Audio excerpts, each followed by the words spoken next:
which has been set up to launch my report on inclusion in the workplace. I've called that report I before D is the way it must be. And I think it's being published today. So I think that Charlotte from the DP has kindly provided a link in the chat box to the report. So if you head over there, this is a look at the front cover. You can get yourself a copy to read or refer to after this session over a cup of tea or a glass of wine.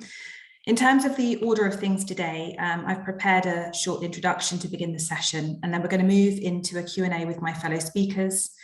We're also going to take questions at the end, so please do submit these through the chat facility, and my partner Alex, who's present on this call, will pick up on those and coordinate those towards the end of our hour together.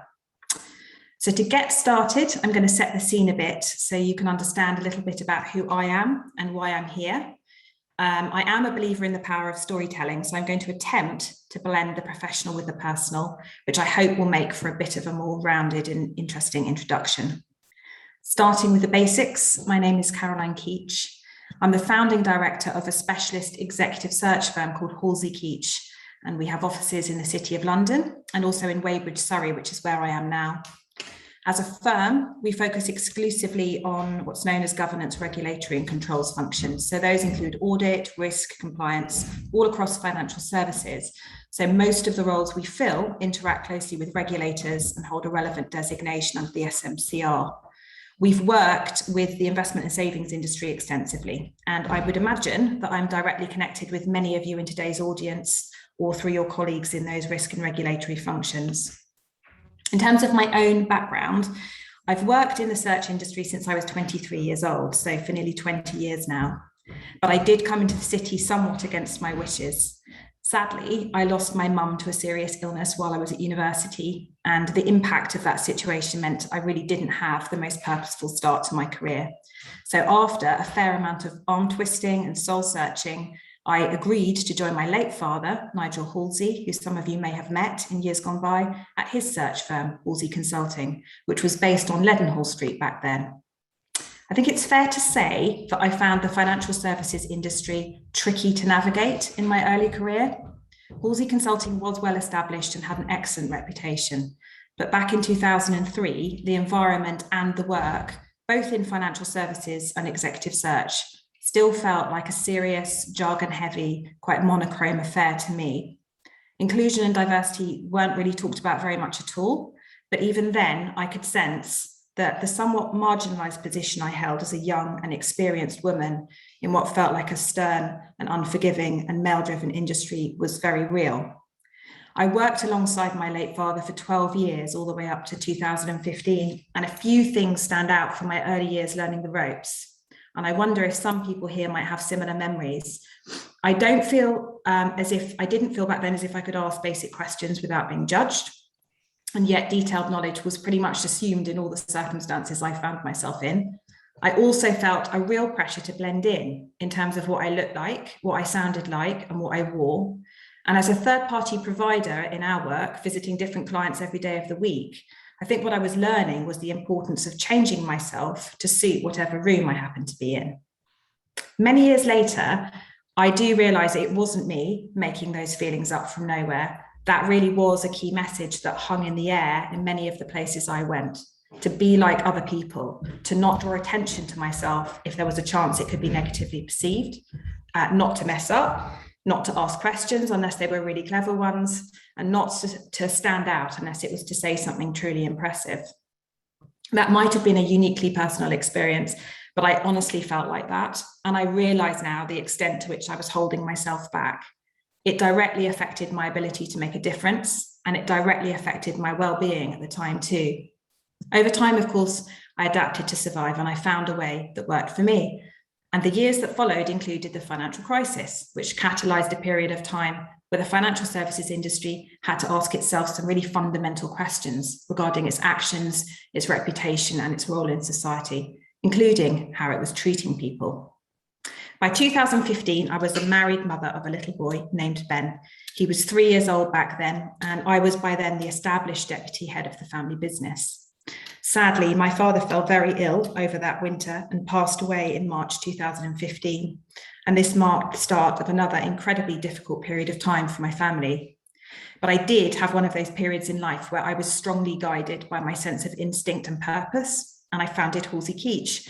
And in doing so, I set up my new firm whilst nurturing and continuing the legacy of Halsey Consulting. So HK was born, and so too was my personal focus and passion for diversity and inclusion. To be honest, I felt a sense of real responsibility.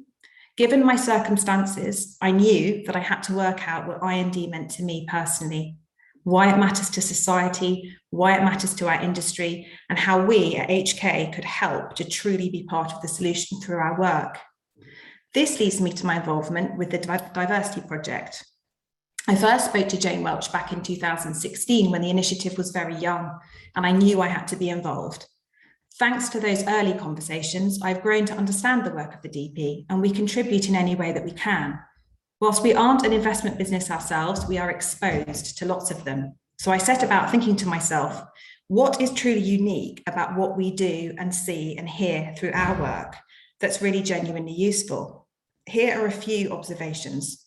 Firstly, we get a real bird's eye view of the industry. We come into contact with many firms in the investment and savings industry of different types, shapes, sizes, and over a long period of time. This has painted a picture for us of how the industry fits together and how the firms within it all interact and compete and collaborate collectively, making up the market. Also, after many years in the industry, managing processes and stakeholders, often under challenging and sensitive circumstances, and meeting lots of people on all sides of the process, I've now developed an accurate sense of a firm's culture through those discussions, and I can do so quickly. We see how different firms are organising and motivating people, promoting I&D, how they're treating us, and whether they're living up to their stated values or not. The final point is on people. We talk to people from across the industry every single day. It's our job to be curious, it's our job to be nosy and to ask questions about how people are getting on, what's working, and what they would like to fix about their organisations and their teams. We hear a lot of eye-opening, slightly eyebrow-raising stuff at times, some of which is directly linked to inclusion and diversity and how different firms are doing on these issues. Back at the start of this year, in January 2021, I asked Jane what else I could do to meaningfully contribute, and her answer was, perhaps you could take a closer look at what inclusion means to our industry right now. So that's what I did. I spoke to 15 industry professionals for their unique views on the subject, which led to a range of lively and inspiring conversations. I blended the content of those conversations with my own work and broader research, and I hope that I've distilled this into the report that we are launching today. Unsurprisingly, given the varied nature of the organisations which make up the investment and savings industry, opinions, experiences, engagement, progress and understanding of I&D varies a lot from firm to firm. For many organisations, the global pandemic has acted as a powerful catalyst for progress. Their focus on inclusion and belonging has sharpened substantially, and inclusion has become a core business priority over the past few months. This is in order to enable people at all levels to keep operating professionally, whilst taking account of circumstances from one person to the next. And the evidence suggests that this has been hugely worthwhile, as in general, the industry has proved exceptionally resilient through one of the most serious crises faced in recent times. Other firms evidently still have a long way to go. A key area for development that I perceived through working on this report is to deepen organisational and individual appreciation of the symbiosis between inclusion and diversity. These two concepts differ from, but definitely reinforce one another, and one simply will not stand the test of time without the other. I'd like to issue a little disclaimer. I'm not an expert. I'm an observer and a participator, and I seek to contribute to a discussion that is ongoing through positive action that's required if we're here to make continual progress. So this is deliberately not a report full of facts and figures and statistics. Instead, I chose that this report should reflect qualitatively, based on real experiences of people across the industry, including my own, what inclusion means to the investment and savings industry at this point, and how we can encourage an inclusive culture at work, in our teams, and in our lives more generally. I will also touch upon some of the obstacles that we may encounter along the way in the report, and I hope that the contents will provide some insight and inspiration, and that it paves the way for further contemplation and conversation. All of this brings me right here to today's webinar. I'm lucky enough to be joined by three passionate industry voices when it comes to this debate, all of whom contributed to the report. Robin Grew, the Chief Operating Officer and General Counsel at Man Group PLC. John Terry, Business Advisor and former partner at PwC. And Steve Butler, CEO at Punter Southall Aspire, who I should mention is in Italy. So thank you, an extra thank you for coming and joining us today. Steve's also the author of a book called The Diversity Project, which is a fantastic story-rich book highlighting the DP's ambitions, its achievements and future plans. So I'm really pleased to say at this point in time, it's time for me to speak to them right now. And I'm going to start by asking Robin to join me in the spotlight. Robin, thanks so much for being here today. Pleasure. I called this report I before D is the way it must be, and I wondered if you would mind starting by reflecting on the extent to which you agree with that statement. Well, I do agree with this statement. So let's have that's the start point one. Great report, by the way, Caroline, please. It is worth a read, everyone. If you can get through it, read it. It's really good. It's got some really nice pithy pieces in it, which we can all take away and learn from. So one, thank you for doing it, Caroline.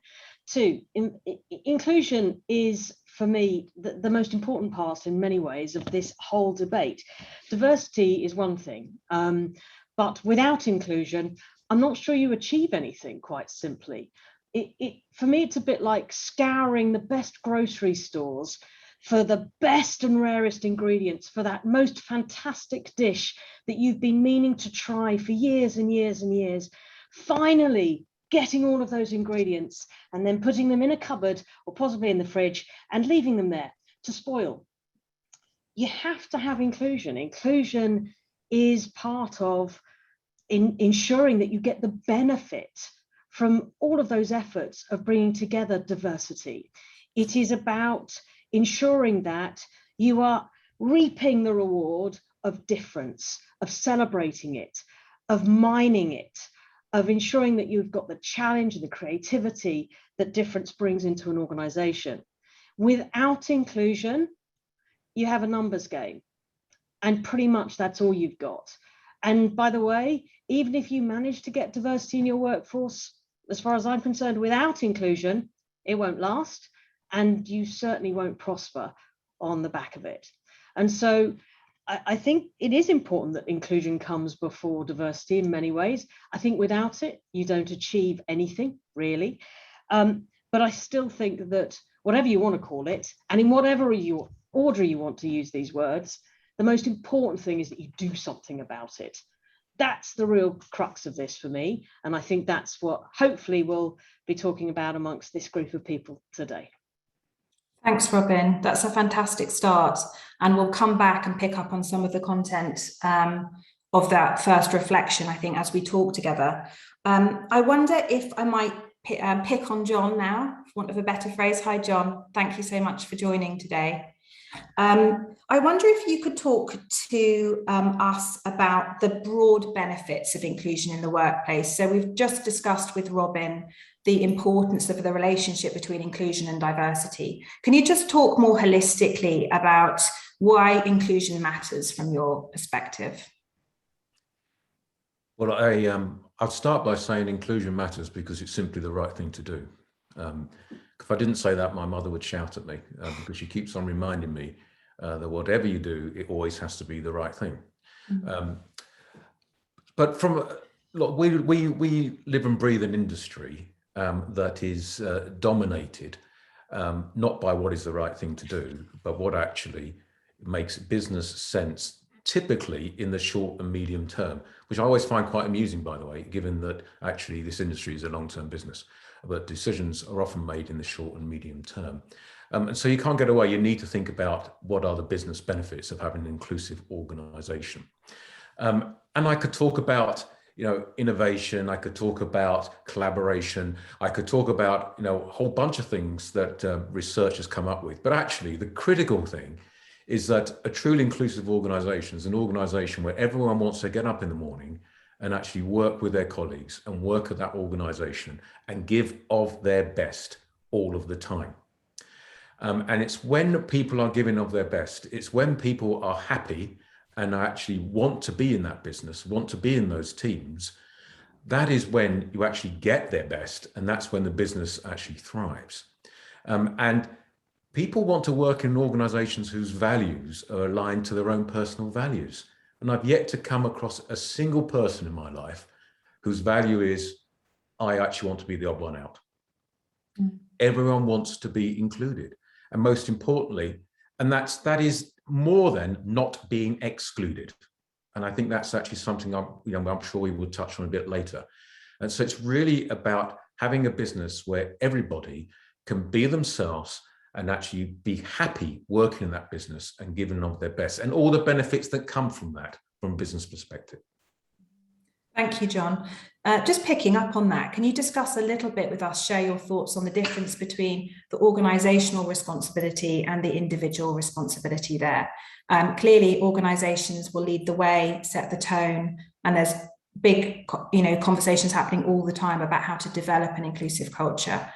As an individual, what's the responsibility on the employees? What should they bring to the party themselves to make that difference? Now, I know that Steve's spoken a lot about this actually, so maybe I'll just say a few things and perhaps Steve can join on here, because I think one of the most important things is, yes, it's true that senior leaders need to set the tone, need to set the direction, need to be really clear about what they're trying to do. But going back to Robin said, then action needs to occur.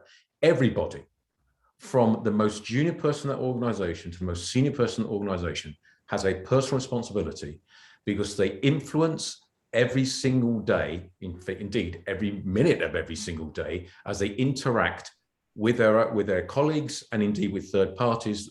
They're always influencing how it feels to work in that business. So everybody has responsibility to be respectful, to be kind, to be inclusive in all of its guises.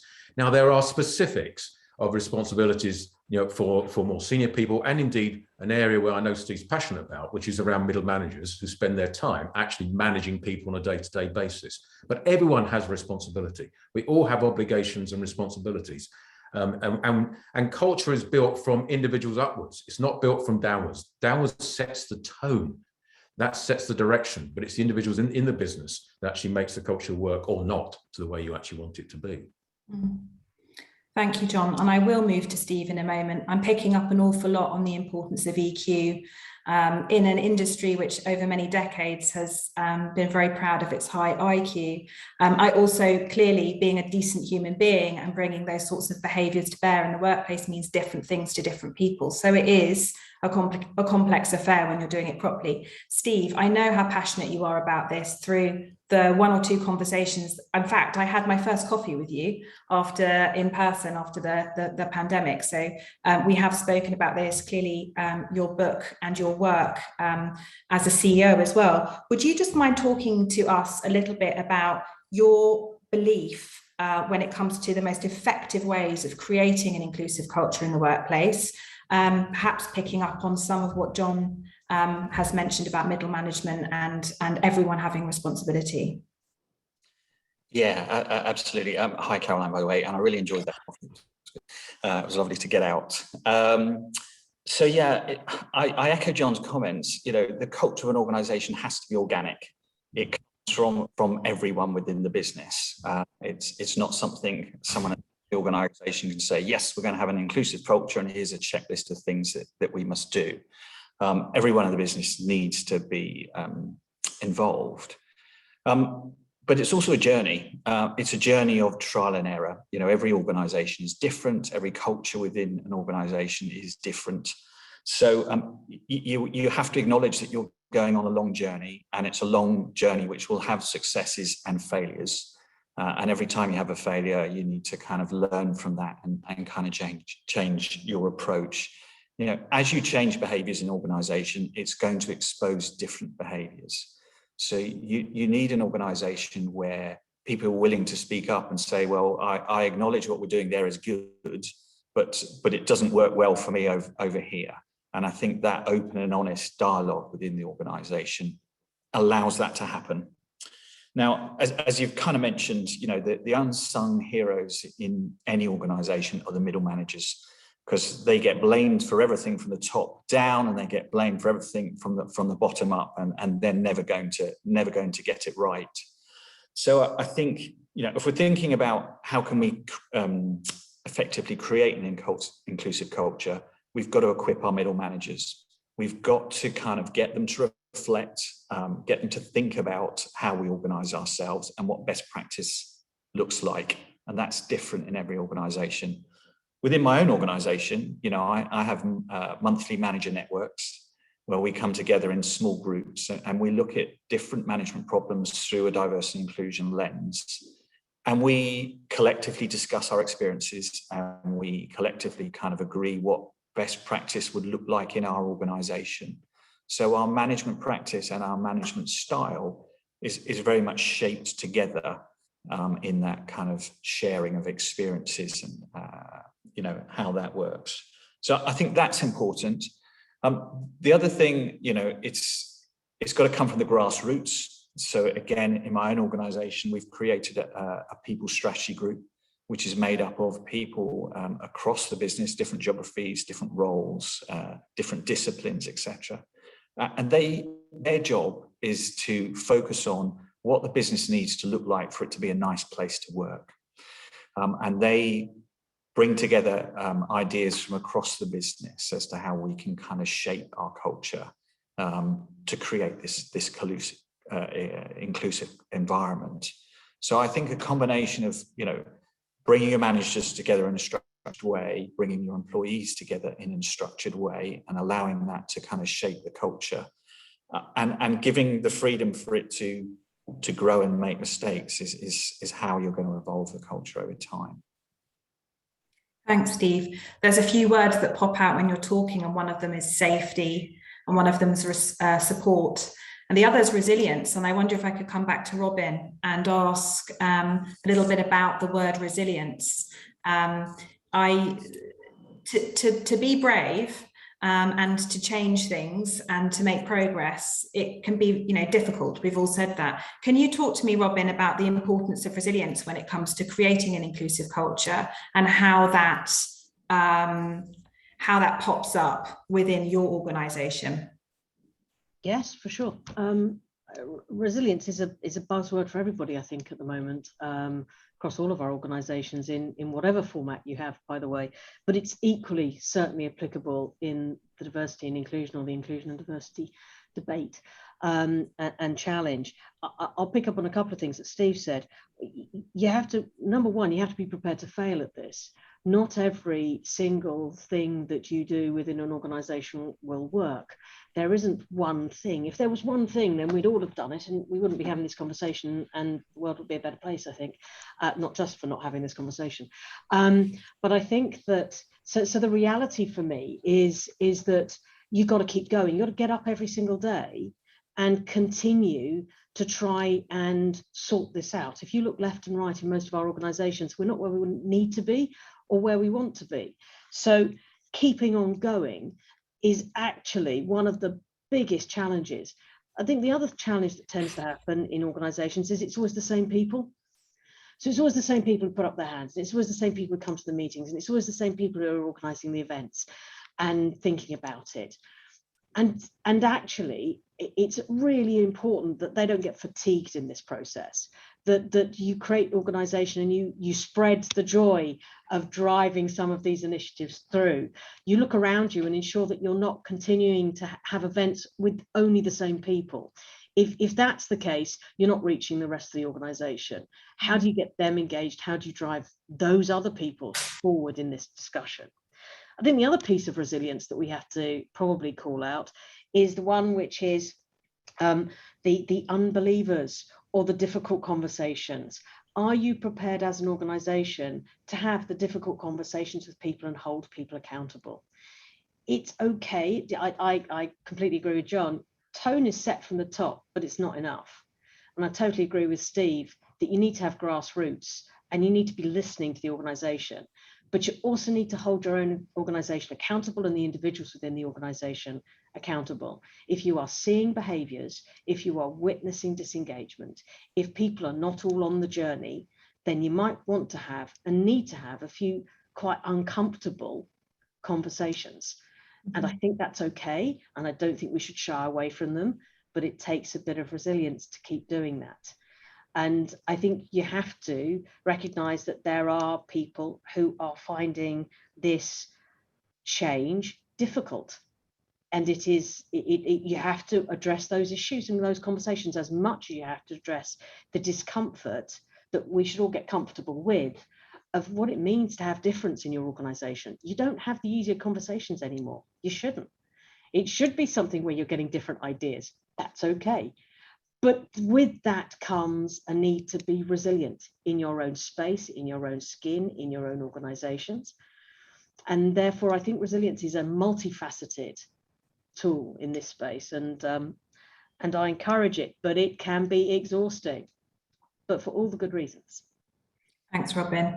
Yeah, one theme that came up through the report and the conversations I had was, unsurprisingly, an enormous Pandora's box of an issue, which, if you want to do it properly, ends up trickling into and filling all the cracks. So you go places that are very uncomfortable as well as glorious, and it takes you on a big journey.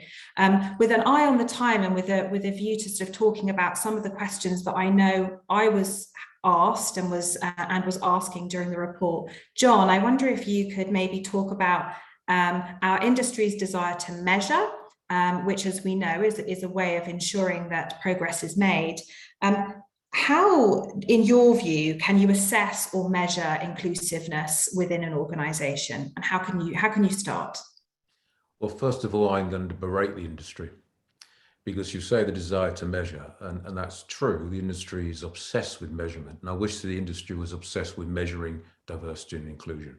I wish the industry was obsessed with collecting all diversity data and not just gender and perhaps a bit of ethnicity data thrown in. Actually today, I'm sure a number of the people may be on the webinar. Today we're just finalising the Diversity Projects and LGBT Great submission to the regulators' discussion paper on creating a more diverse and inclusive financial services industry. And quite a bit of that is about properly collecting data. And so I actually would say you wouldn't try to judge the progress you're making in any other area in your business if you didn't have the data. Some of that is quantitative and a lot of that is qualitative. A lot of the diversity data is quantitative. How many women do you have? How many people from ethnic minority you have? How many people from socially deprived backgrounds, et cetera, et cetera, et cetera. And a lot of businesses do not have that data, and let alone stratifying that, analysing that, having insights of where the issues are. The other part of the data, which is to your core of your question, is really understanding what your people think and believe at any moment in time. So do they believe it is an organisation where they can speak up, to one of the points that Steve was making earlier, without actually being judged poorly, or even just simply being listened to? Do they believe that they are supported? Do they believe that this is an organisation they want to give their discretionary time to? Are they happy in their work? Do they feel respected? Do they feel treated fairly? Listen to your people. Some of that can be done, yes, by those HR surveys every 3 months, absolutely, and so it should be. But a lot of that needs to be done by listening to them. Some of that formally, perhaps, by some of the processes that Steve's has introduced in his organisation, for example, which are really listening. They're forums to listen. Some are formal, and a lot of that needs to be informal. And so when we talk about measurement, you need to collect the qualitative and quantitative data. And there is a very strong connection between diversity and inclusion, because one of the measures of how inclusive your organisation is whether those people who are in minorities, whatever those minorities may be, are proportionately in the more senior roles, are proportionally in the investment roles, etc. So measuring the diversity data in roles is actually a quite important mark of whether you're becoming more inclusive. But I actually think a lot of the qualitative information of how your people are thinking is actually really, really important. And then there's information around governance and processes and policies. But I think those qualitative information about people are probably the most important set of aspects to really understand and be measuring on a regular basis, at least once a quarter. Thanks, John. I know that there is work being done and progress being made when it comes to discussing and informing how to assess and measure inclusion specifically. And some of the links to some of the work done there is embedded within the report in the relevant chapters. I've got a mindful eye that in about 10 minutes we'll probably take some questions from the audience, but I do have one key question which I found really shaped the way in which I felt I had to keep updating the report. So it felt like I had to put some live information in there because of the pandemic that we've all been through. And I wonder if I could just go quickly around the group to get your views before we go to Q&As on how the pandemic has impacted the ability of your firm, or in your view, the industry, to provide an inclusive culture to your employees. I know that there was a feeling that an enormous amount of progress and sort of catalyzed impact of the pandemic at the beginning, but clearly there are challenges, there are always opportunities and threats. So it would be great to go to Steve to discuss what your view of the impact of the pandemic on the ability to provide an inclusive culture to your employees has been, and maybe a couple of tips on how to overcome the obstacles where you see them. Yeah, I mean, lots to cover in this area, so I'm going to dive straight into the weeds in one particular area. We all switched to video calls and kind of webinars, etc. And we all learned collectively together in March 18 months ago about how Microsoft Teams worked and how Zoom worked. And doing that, we learned best practice of what it's like to be in a team meeting.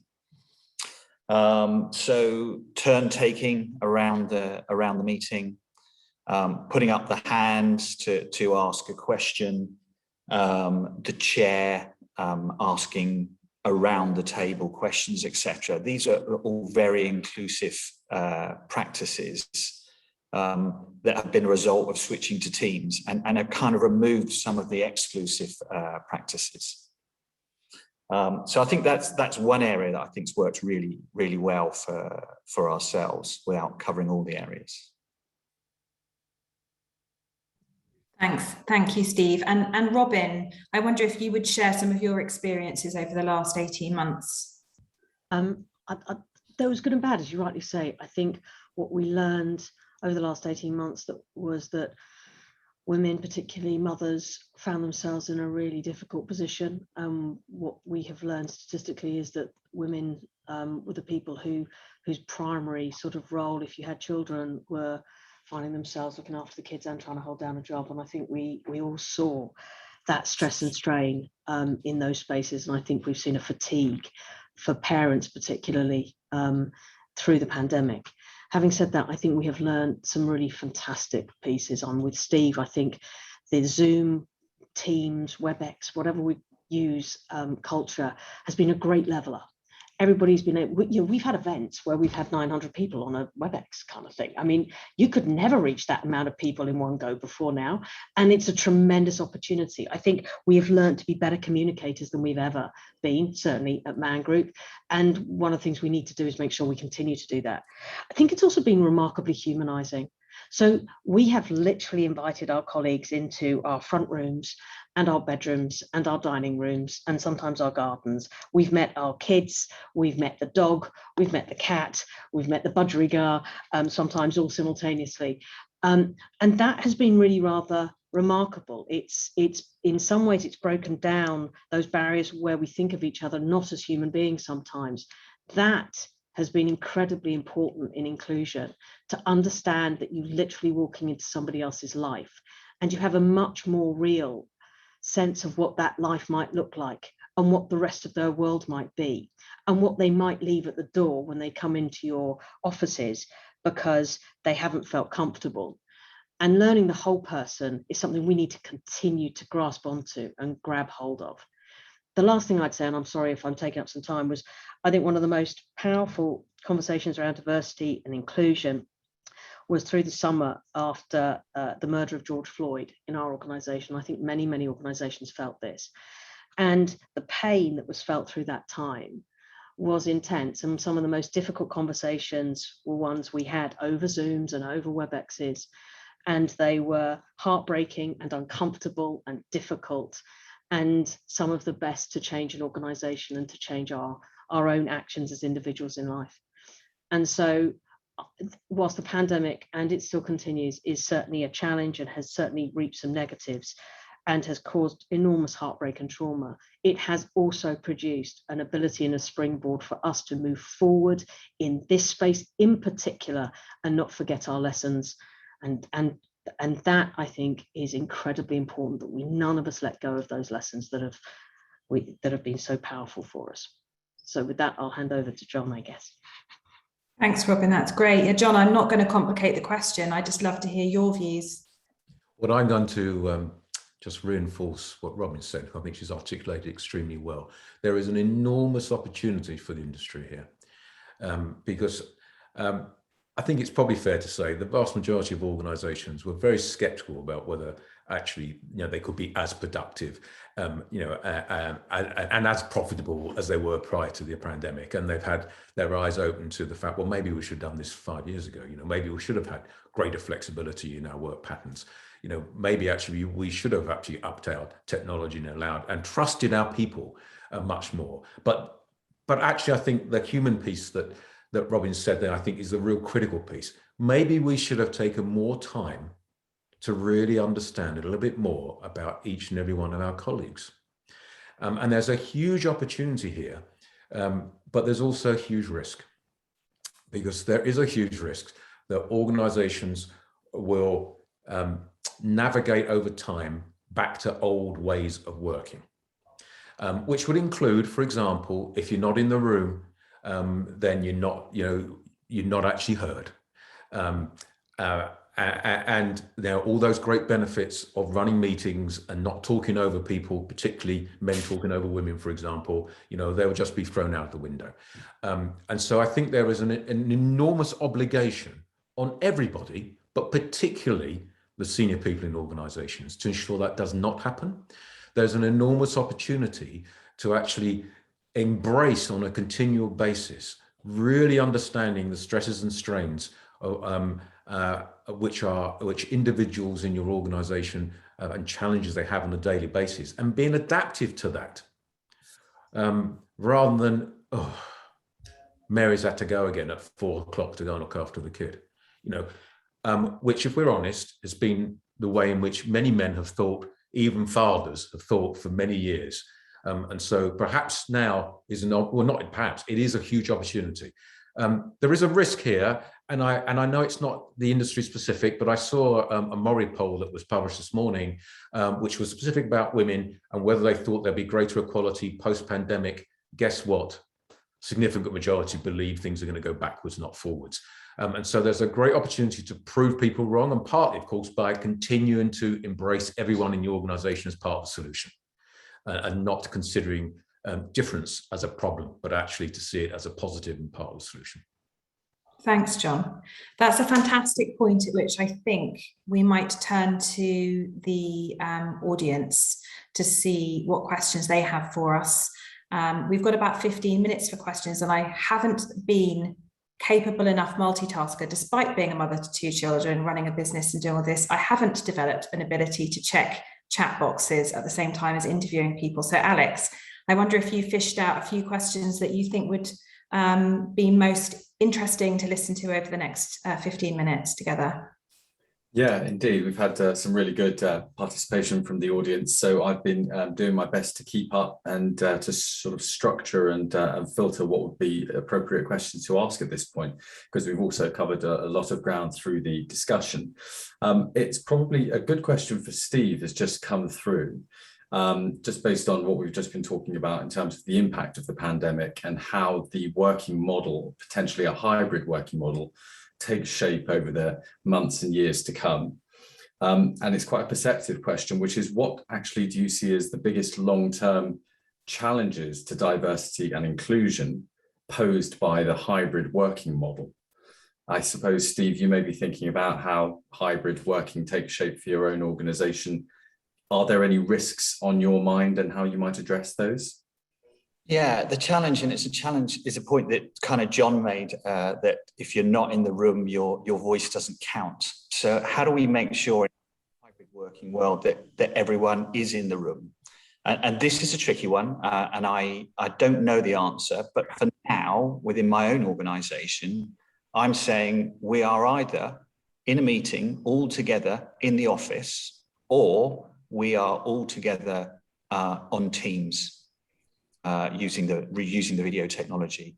There's no, with hybrid working, there's no hybrid meetings, because I have a real concern that if you're on a video call and there's 4 other people in the room, then your view's going to be excluded, or you're not going to be heard. So for now, that's my instruction to the business, and we're going to see how that goes. That might make scheduling meetings harder. It might mean we actually end up doing more work on video calls than we do face-to-face. But I do think we need to rethink how we manage our face-to-face time. You know, a lot of our meetings don't need to be face-to-face. So probably more management thinking time around how we organise our days and how we organise our meetings to make sure you don't get people excluded in this hybrid working situation. Yeah. Thanks, Steve. Yeah, we've just arranging some interviews actually for a role that we're working on. We've had a client actually specifically say we could be doing these meetings in person, but actually we've decided that the best way for us to start this process is through interviews via Zoom, because we're all really accustomed to it and acclimatized to it, and we'd like all the candidates to be interviewed via Zoom for consistency. The next question I've got here, I think I will direct to Robin, if it's okay. Robin, one of the audience members has asked, how do you role model flexible working? Do you have any examples of that? I guess it's sort of real-time situation. It certainly is. How do we, well, at the moment, brilliantly, I'd suggest is flexible working in the sense that we have, I don't have my office totally in Switzerland. Hong Kong is playing the hokey cokey with going backwards and forwards into the offices. Australia is not allowed in. New York, we have ended up having to be slightly more careful around because of mask wearing requirements. Charlotte and North Carolina has just done this. Boston is totally open.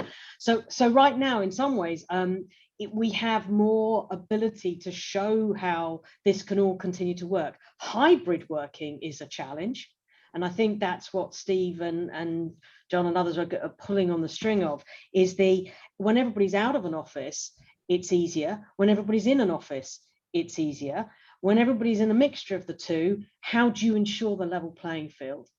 I think what you have to role model is that senior people are not in the office. Otherwise, what you have is you have a schedule that will be determined by your CEO's desire to be in the office or not. Because everybody will decide, well, my director decide, my CEO, so I'll be when he or she is in, more likely here, just saying, when he or she is in. And then your directs end up going, well, Robin's in, so I'm just going to be in when she's in. And you've got to break that pattern. You've got to remember that we have just succeeded, as John has said, rather surprisingly, rather brilliantly. And lots of people are patting themselves on the back at the moment saying, oh, our organisation was terribly resilient and fantastic. And of course, we slotted into remote working fine. So what you have to do is remember what you're trying to use an office for.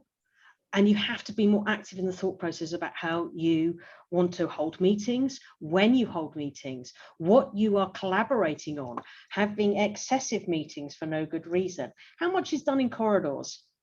How much are we going to revert back to, there's the meeting and then there's the after meeting or the slightly before meeting? So the role modeling is one, your senior team can't all be in and only in on the same days. You have to have flexibility. And in the meantime, even if you don't want to be, you love being in the office 5 days a week, don't be. Be brave. Actually be out of the office for some of that time. Be a little bit unpredictable in some ways on that.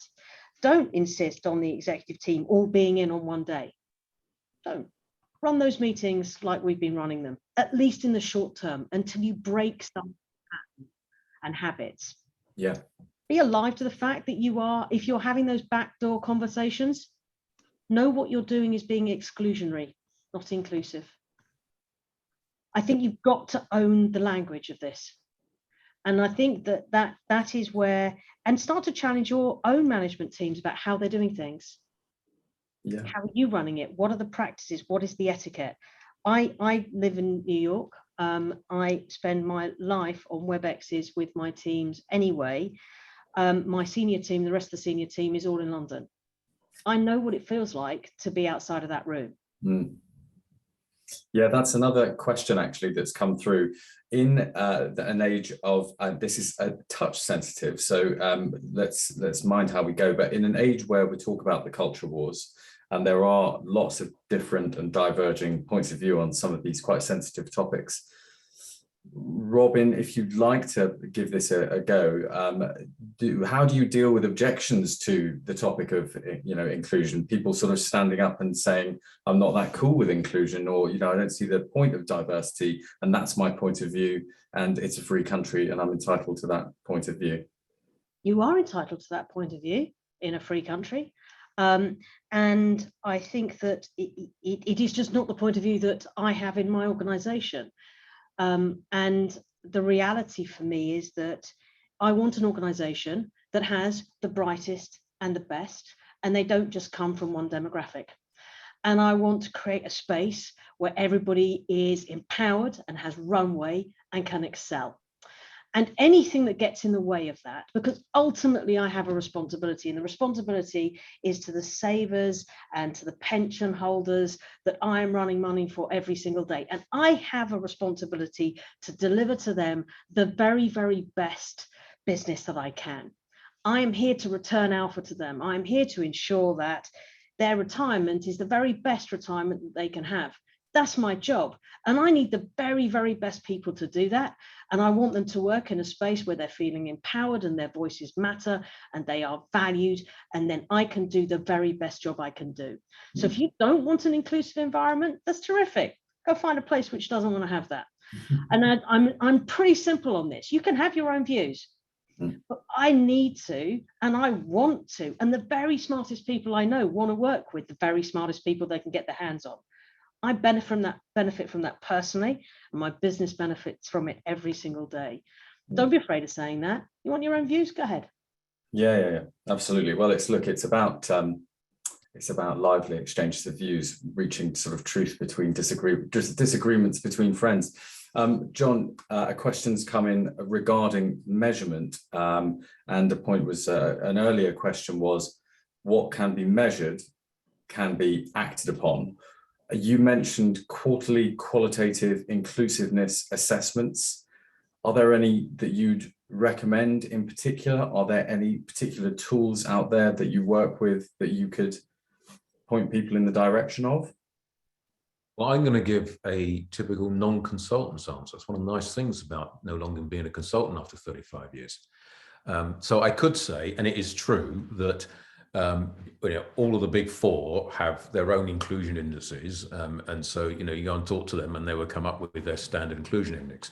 And then, but my answer to you is that's only a starting point, or might even be a distractor, because the critical thing is, what do you stand for and what do you want your organization to be? So I came up with a few questions, but they might have not resonated with you. So one of the things we talked about earlier, I think it's important that everyone feels safe to be themselves. And it doesn't mean, that if you're LGBT plus, that you want to be out in your organization, but it does mean that the organization creates a safe environment, if you want to, that you are going to be respected, and you're not going to be judged any differently. And so if that is one of your tenets, that you want to create a safe environment, and then you need to ask your people. So it's not difficult to create a bank of a dozen, no more than a dozen, by the way, a dozen questions, maybe it's as little as 6 questions, that actually gets to what you want your organization to be, and regularly ask your people how they feel about that. Do they feel safe? Do they feel that they can actually disagree with their line manager and be listened to? Do they feel that when they're on meetings, as Steve was saying earlier, and they're participating by Zoom, that they get a fair hearing? Do they feel that there's not meetings beyond meetings which are taken into account and they are not a party to? It depends what's important to you. You can just create that bank of questions for you. But there are lots of them out there. Frankly, Google it. You'll find some standard stuff. They're not great, but they're a starting point. You don't need to go and pay 25 grand to PwC to get a starting point. Fantastic. Thanks very much, John. The final question we should potentially go to perhaps Caroline, in regard to the report produced. We had a question earlier does your definition of inclusion in relation to the report that you've produced include the concept of belonging? If you could give us some comments on that, that would be helpful.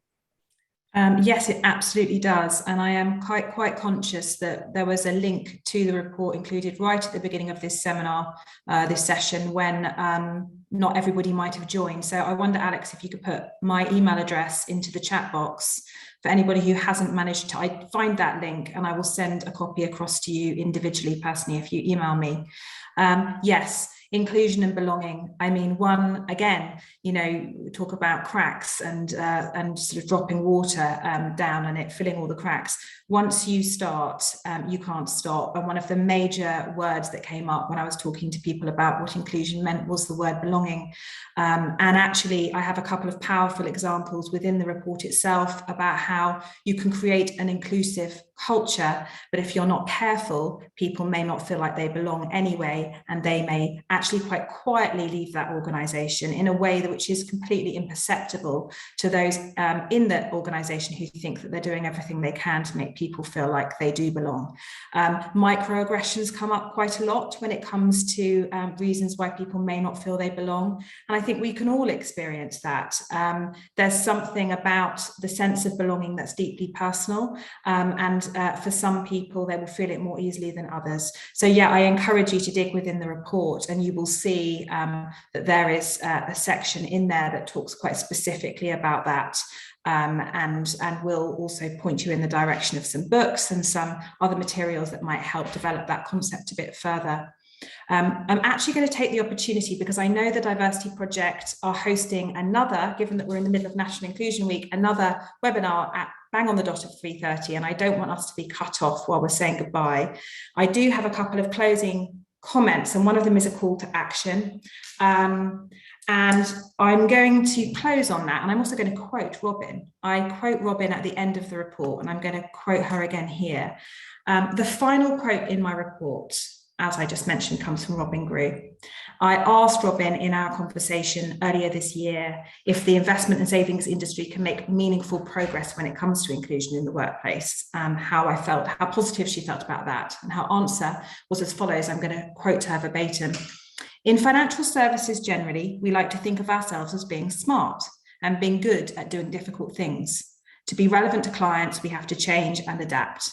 Can the investment management industry do a better job at this? Yes, of course.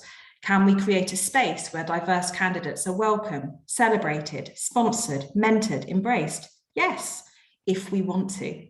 But we have to do something brave, which is actually to do something. Equality has never had a history of simply being achieved over time. It takes active engagement. So you have to stand up, stand out, and say when something isn't right. That brings me to my call to action. Clearly, organisations have a responsibility to lead the way and to encourage inclusivity within their cultures. But organisations are made up of us, of individuals. So whether your contribution can be big or small, I would encourage everyone here to design one action that they can take to positively contribute to progress, and maybe even to go ahead and do something, even if it feels a bit unconventional and brave. Thanks so much to everyone for being here today, to my panelists who've been so generous with their time over the many months I've been writing this report.